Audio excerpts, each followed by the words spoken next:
नमस्कार मंडळी, RP food destination मध्ये तुमचं सहर्ष स्वागत। आज आपण बनवतोय मस्त असे खुसखुशीत आणि एकदम टेस्टी असे कांदा भजी। तर इथं मी 2 कांदे लांबट चिरून घेतलेत पातळ आणि अगदी सुट्टे सुट्टे करून घेतलेत। आता आपण हे कांदे एकदम सुट्टे करून घेतलेत, त्यामध्ये आपण आता बारीक चिरलेली कोथिंबीर टाकायची, ओवा टाकायचा आहे आपल्याला अर्धा चमचा, असा टेस्टनुसार टाकायचा आहे, जास्त पण टाकायचा नाहीये। हिरवी मिरची ऑप्शनल आहे, तुम्हाला जर आवडत नसेल तर तुम्ही टाकू नका। मी इथं एक अर्धा चमचाच टाकलाय। आपण थोडंसं प्लेन तिखट पण टाकायचंय, थोडीशी टेस्टी होते भजी। मग चवीनुसार मीठ, थोडंसं कमी टाकायचं आधीच मीठ, आणि थोडासा चिमूटभर खायचा सोडा। नाही टाकला तरी चालेल, कारण आपण सम्राट बेसन वापरले। सम्राट बेसन जेव्हा आपण वापरतो तेव्हा जास्त खुसखुशीतपणा म्हणजे सोडा वगैरे टाकायची गरज पडत नाही। आता आपण ह्याच्यात कांद्यामध्ये बेसन किती बसतंय ते बघू। आता आपण हे मिक्स करून घ्यायचंय, कारण मग कांदा कमी आणि बेसन जास्त होईल, म्हणून आपण एकदा असं परतवून बघायचंय। आता हे जे आहे बेसन ते परफेक्ट झालंय यामध्ये। आता आपण ह्याच्यात पाणी टाकायचंय, जास्त पाणी टाकायचं नाहीये, थोडंसं असं घट्टसर असंच करायचंय मिश्रण। आपण 1 2 4 5 चमचे पाणी टाकलंय मी।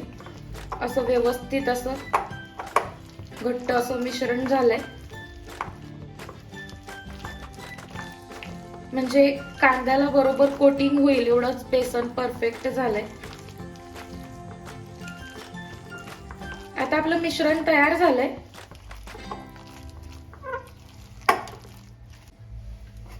आता आपण इथं पूर्ण भजीचं मिश्रण जे आहे ते करून घेतलंय। आता आपण इकडे चहा ठेवायचाय, कपभर चहा, म्हणजे मी कपभर दूध घेतलंय, त्यामध्ये आपल्याला 1 चमचा चायपत्ती टाकायची, 1 ते 1.5 चमचा।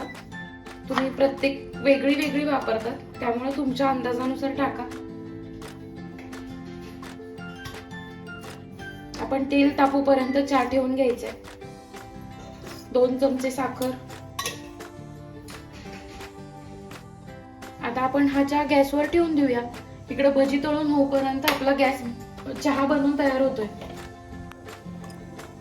आता तेल गरम झालंय का चेक करू आपण। तर तेल आपलं गरम झालेलं आहे। आता आपण मस्त असे कांदा भजी तळून घ्यायचे। ह्याला कांदा भजी, खेकडा भजी सुद्धा म्हणतात।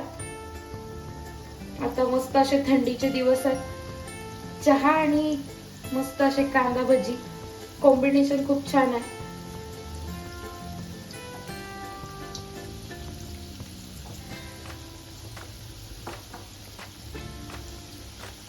हे नुसते असे कसे पण सोडलेत तरी चालतील, त्याचा शेप कांद्यामुळे वेगळाच होतो। आता आपण एकदम असं तांबूस रंगावर भजी मस्त अशी भाजून घ्यायची।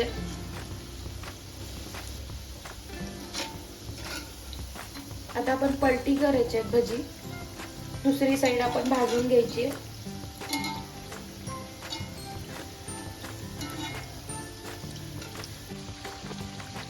आता भजी दोन्ही साइडून असे मस्त असे भाजलेले आहेत। आता आपण एक ह्याच्यामध्ये टिश्यू पेपर हे केला आपण। आता ह्यामध्ये आपण या प्लेटमध्ये हे जे भजी आहेत ते काढून घ्यायचे। आपण जास्त सोडा टाकलेला नाहीये, त्यामुळे जास्त असं तेल खेचत नाहीये।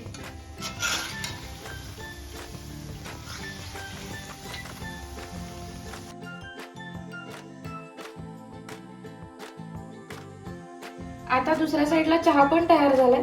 आता आपण भजी आणि चहा सर्व करून घेऊया। मी मस्त असा चहा आणि कांदा भजी सर्व करून घेतलेत। व्हिडिओ आवडल्यास लाईक करा, शेअर करा, सबस्क्राईब करायला विसरू नका। व्हिडिओ एंड पर्यंत बघितल्याबद्दल धन्यवाद।